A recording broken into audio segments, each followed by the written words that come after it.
Hai akkam fayyaa keessanii jirtu an nagaa koodha waaqaaf haa galatu jechuudha. Warra kiristaana taataniif bagatti isiniin ga'e ayyaana waggaa isiniin jedha jechuudha. Har'a barumsa tokko isiniif qabadhee dhufe. Barumsa maali yoo jettan nama baay'ee komantii jalatti na gaafachaa turtan jechuudha. Barumsa kana akka itti gammaddan abdii guddaan qaba jechuudha. Barumsi kun maali yoo jettan jechuudha. Hiriyoota feesbuukii keessan jala jiru hunduma isaadha.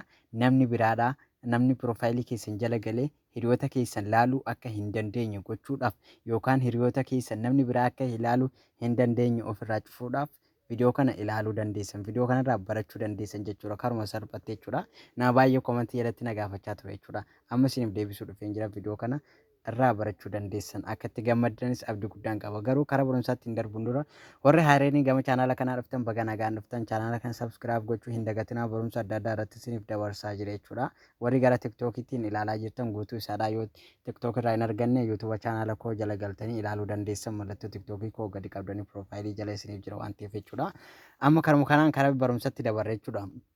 Barumsa kana argachuudhaaf kiroom isheettu kana keessa galle jechuudha. Warri kiroomii hin qabne moobaayilii keessan googilii irratti kiroom jettanii barreessitanii keessa galuu dandeessan jechuu karaa kanaan jechuudha. Amma jechuudha moobaayilii kiyya kiroomii waan qabuuf kiroom keessa galle jechuudha. Kiroom keessa eega gallee booda iddoo sarchii kanarratti feesbuuk jennee barreessine jechuudha. An barreesseen ture waan ta'eef jechuudha. Asitti naaf fidee jira jechuudha. Karuma kana jechuun karaa salphaatiin barreeffachuu dandeessan feesbuuk jettanii karaa kanaan barreessuu dandeessan. Eega akkatti barreessitan booda akkatti isinii fide jechuudha. Egaa akkatti isinii fide booda feesbuuk kan jedhu kanarratti yeroo tokkoof gadi qabdan jechuudha. Egaa gadi qabdan booda deebistanii asittillee kan isinii fidu kanatti feesbuuk kan jedhu irratti gadi qabdan jechuudha. Egaa gadi qabdan booda amma akkatti isinii fide jechuudha. Akkatti egaa isinii fide booda mallattoo piroofaayilii keessanii irratti yeroo tokkoof gadi qabdan jechuudha. Mallattoo piroofaayilii keessanii irratti egaa gadi qabdan booda akkatti isinii fide jechuudha. Egaa akkatti isinii fide booda amma keessan yoo moobaayilii keessan karaa kanaan fireendis kan jedhu isinii fiduu yoo dide jechuudha. Karaa deeskitoop kan jedhu irra godhachuu qabdan jechuudha. Iddoo kanarratti jechuudha. Deeskitoop kan jettu kanarratti ifama.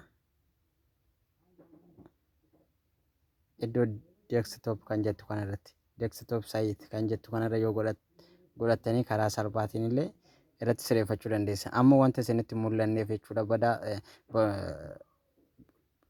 barreeffama xixiqqeessee mul'isa waan ta'eef jechuudha. An amma deeskitoop irra godhachuu hin barbaanne irraa hin kaase jechuudha. Isin garuu karaa kanaa irra godhattanii sireeffachuu illee ni dandeessan karaa salphaatiin jechuudha. Amma fireendis kan jedhu kana keessa galle jechuudha. Amma akkuma argaa jirtan jechuudha. Iddoo kanatti fireendis kan jedhu kana jechuudha. Iddoo kanatti jechuudha. Isinitti mul'ata jedhee abdii guddaa qaba jechuudha. Yeroo tokkoof gadi qabdan jechuudha. Fireendis kan jedhu kanarratti yeroo tokkoof gadi qabdan. Anuma fireendii baay'ee hin qabu. Haaraan bane feesbuuka kana waan ta'eef jechuudha. Yeroo tokkoof gadi qaba isa jechuudha. Egaan gadi qabe booda akkatti naa fide jechuudha. Egaa akkatti naa fide booda iddoo kanatti public isheettu kana jechuudha. Public keessan privacy jechuu danda'a jechuudha. Public isheettu kana yeroo tokkoof gadi qaba jechuudha. Iddoon mallattoo diimaa irratti qabu kana qabaa jiru kana irra sochoosaa jiru akkuma isinitti mul'atu jechuudha. Public isheettu kana irratti yeroo tokkoof gadi qaba. Egaan gadi qabee booda akkatti naa dhufe jechuudha. Egaan akkatti naa dhufe booda moor isheettu kana jechuudha. Ishii tanarratti gadi qaba jechuudha yeroo tokkoof. Amma akkatti naa dhufe jechuudha. Public kan jedhu kana jechuudha. Namni kamiyyuu gara piroofaayilii keessanii dhufe yookaan karaa feesbuuka keessan jala galee hiriyoota keessan isin jala jiru guutumaa guututti ilaaluu danda'a jechuudha. Inni lamaffaa kun fireendis kan jedhu kanarratti immoo hiriyoota keessan kan aadii gootanii fi kan aadii isin godhe jechuudha. Isa qofaatu arguu danda'a jechuudha. Yoo fireendis kan jedhu kanarra godhatan jechuudha. Isa lamaffaa kanarra yoo godhatan jechuudha. Only kan jedhu kun immoo isa dhumaa kanarratti eenyumayyuu arguu hin danda'u jechuudha. Amma barumsi keenya guutuu kanarraa jechuudha. Gaafiin nama baay'ee kan na gaafachaa ture isa kana jechuudha. Hiriyoota keessan kan feesbuukii jala jiru hunduma isaa nama biratti mul'atu akka hin dandeenye yoo barbaaddan only isa dhumaa kan jiru kanarratti godhachuu dandeessan jechuudha. Isiniif gara jedhee abdii guddaan qaba.